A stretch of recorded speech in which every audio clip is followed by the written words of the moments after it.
There's Justin Yo, and I will say good morning. Hey, this is Sean with the Atlanta Tennis Podcast. We are here with Justin Yo, Australian tennis pro in Puerto Rico, and we are on the 10 minutes of tennis, which is slightly different from the Atlanta Tennis Podcast, powered by Go Tennis. Check out our calendar of Metro Atlanta tennis events at letsgotennis.com. You can check out our shop. The free members right now get 10% off our shop. All you do is put in an email. Simple as that. You get 10% off. Get yourself an Atlanta Tennis Monsters shirt or a May the Courts Be With You shirt, something like that. We've got some cool new hoodies. We've got our winter collection coming out. We've actually got a setup where you can make your own hoodie. If you would like to email me personally with a picture of yourself, I will put it on a hoodie for you and you can buy it from us. So we will help you figure that out. And our premium memberships are now available. So today, 10 minutes of tennis, Justin Yo, we are asking the question, and I've called around a little bit this week. I'll admit it wasn't an exhaustive search, but I've called around, and this doesn't seem to be as common as you want it to be. I'll just put it that way. Like, you think this should be a more common thing because it works, and you're going to give us some information on how it works and why it works. But the question is, how can high performance tennis help the adult club player? Let's say I'm a member of a club and I'm a 3-0 guy and I've got some time and I'm thinking about working out. I could lose a few pounds too, get fitter. And I go to Justin and I say, hey man, get me fit, get me playing. What's the program? Is it a high performance? Am I going to look like those kids over there in Academy? Is that really what it's going to look like, Justin? No. Oh, come on.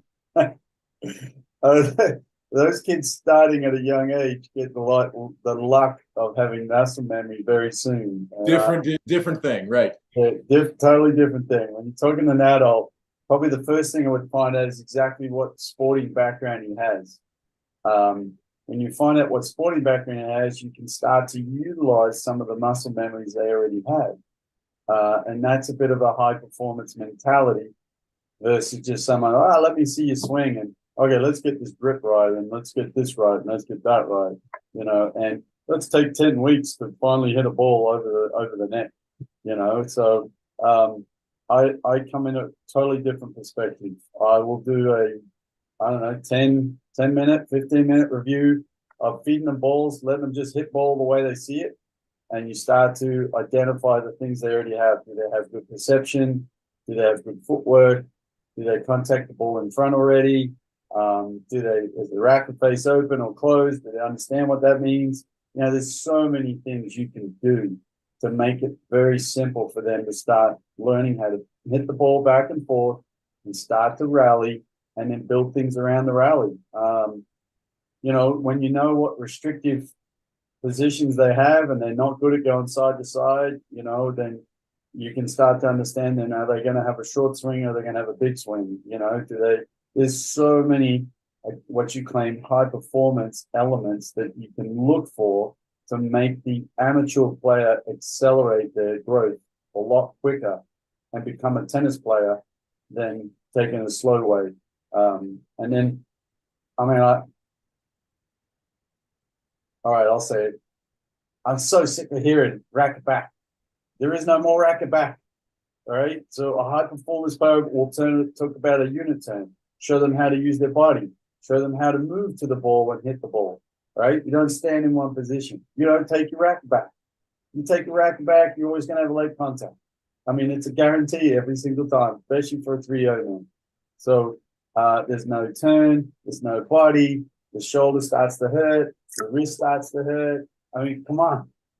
Right. So yes, there is a important element of high performance in club level tennis, and it is very much on the player to be open-minded to. What I've understood too very quickly is to understand, are they an analytical person or are they very visual and need demos and keep things very simple? Because if you go very simple, and the guy comes to you and goes, but I want this grip, and I'm talking about this grip string tension, and is this racket the right weight? And is this the right headlight? I'm like, okay, this guy has a lot of details that I have to shut down and try to simplify for him to just play tennis, and then the other ways, so you got to work away with the player and to work with them. And again, to me, that's a bit of a high performance background, because high performance, when you're in the trenches, you tend to learn a ton on how to teach tennis. And I mean, just the little fine elements. That's not putting down a club pro.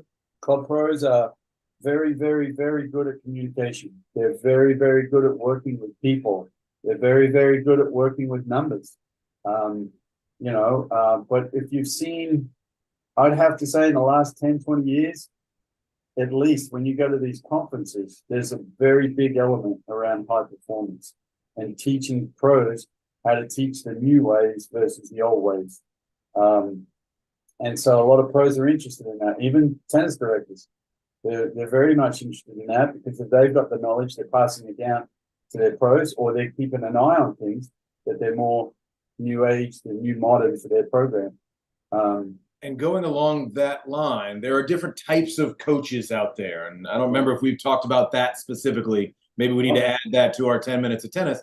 There's different coaching types. I'm a director of tennis type is going to be more political. It's going to be less, like you use the term, in the trenches, coaching tennis, teaching tennis. And I'm a beginner type. I like the 0 to 1 conversation with players, especially children. But there's also the high performance type. So I've worked in an academy, but I've never done high performance. That's a very specific specialty that not everybody has. Now, when I asked the first question, I said, all right, is it going to look like those junior players in the high performance academy? I didn't mean, am I ever going to look like them? Because no, you're an adult, get over it. You didn't learn when you were 7, never going to happen. Now, depending on how athletic you are, like you say, you've worked with some volleyball, some D1 players, those people are going to get close to that. My question for the coach, someone like me, a director of tennis type, someone without the high performance background, what does this lesson look like? What does this hitting session look like where you've got an adult? You're not going to have 30 adults and they're all going to drop and do 10 push-ups and do the running and the academy style high performance hitting. What does this hour look like? Am I really doing the push-ups like the kids, and I'm going to do the sprinting and I'm going to do the squatting? What's it look like? It looks like trying to get you hitting the ball as quick as possible and learning how to play.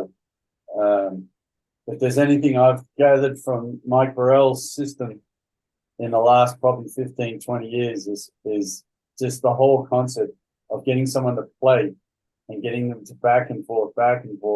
You can build so many things around that. You can start to work grip, you can start to work direction of the ball, you can work depth. But the advantages to that is when they go to play, they'll be focusing on playing, they'll be focusing on tactics, they'll be focusing on what it's like to win versus being so technically minded about hitting a ball perfectly correct that they won't be able to play, especially not at the 3-0 level. And then they, well, why in the lessons I hit the ball great, and I go play and I hit like garbage, So you have to be able to create that scene in the lessons so that their repetition becomes better and better and better at playing. And hopefully when they come back to you and say, oh man, I hit some awesome shots down line today, it's like, great, so let's hit some cross courts today and let's keep improving the other way. So then I'm going to hit cross court and you're going to try to hit down line with a change of direction, because you might have been hitting great down the line because the ball was only coming down the line. So varying the ball. Every time I teach, I never hit the ball the same. Mix it up all the time. Height, spin. You have to throw variation in all the time and teach them to learn and read it. And that's very different from the country club pro, where we're taught to make you look good. I got to hit that ball right to you in the strike zone and make you look good. You're talking about making a player work. You're talking about making a player figure it out, get it done. We're talking about fitness as well. There's again, I'm trying to picture what this looks like. If I'm a coach and I want to add a little bit of this mentality to some of my lessons, what does it look like? What's the lesson plan that's different? The other lesson plan is come in with a small basket of balls. I've done the maths on this. It's amazing how many balls, with a small basket of balls, how many balls you can hit in a live format rallying with a 3-0, right? Because you're the ones who can keep the ball going so that they can keep hitting more balls. But when you got a small amount of balls, the ball will pick up as quicker, so they're back into it again. It's not 300 balls, long break, which is not in tennis anyway. The only long break is when they go to the bathroom and get a complete change of clothes. But leave Tsitsipas out of this. leave most of the modern players out. They're definitely all doing it. That's true. They all do That it. is true. All right, Justin. 10 minutes of tennis. You got one more for us on this topic specifically? No, just just say expand your mind, think of things differently, think about changing. I honestly, the probably biggest advice I can ever give a pro is move the basket around and keep feeding in different directions. I like it. And I like the small basket idea where we like to come out with a ton of tennis balls. Right. So we only have to do one ball pickup. Less balls. You know what? It gets in the mindset of, I got to keep the ball going because we're going to have the last ball happens a lot more often. Right. And there's less feeding and you're hitting. Yeah. And that hitting is only going to grow the player because they're getting perception of you hitting the ball. Yeah, that makes sense. Justin Yeo, 10 minutes.